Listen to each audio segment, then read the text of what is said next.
Let's talk about Penn State firing their head coach, James Franklin. Before I get into it, I would just like to quickly apologize for not being consistent with my uploads. I believe I haven't uploaded in over a week now. I have had a lot of things going on in my personal life, but let's not make any excuses and let's get back into it. Penn State has fired their head coach, James Franklin, who had been the coach for over 10 years now, and they fired him coming off of a loss against Northwestern. Now, not only did they lose against Northwestern, this is their third straight loss, and their second straight loss coming from unranked teams. 3 weeks ago, they were a top five team facing off against another top five team at home going against Oregon.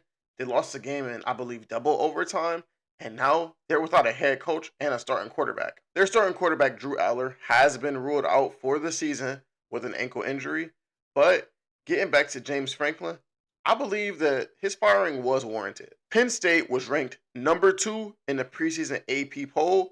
This is one of James Franklin's most talented teams from top to bottom on that roster and in terms of depth. And they ended up losing to Northwestern and UCLA in back-to-back games after dropping a heartbreaking game against Oregon in double overtime at home. And I believe that they're the last Power 4 team that doesn't have a Power 4 win.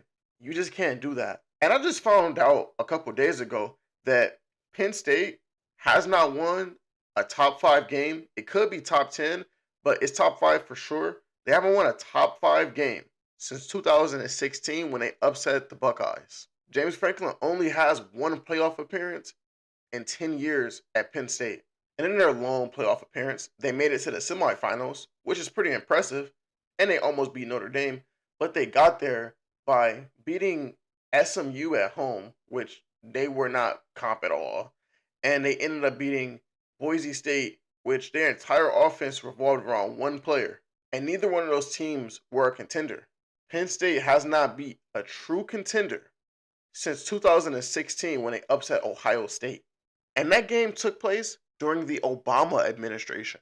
All in all, I think that Penn State fans should be grateful to James Franklin for bringing them back into national prominence.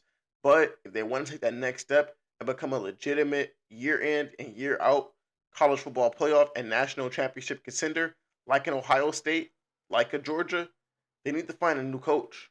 And I know a lot of people say, who out there is better? And there might not be an immediate answer to that, but you got to give somebody else a chance. And those are my thoughts on the Penn State and James Franklin situation.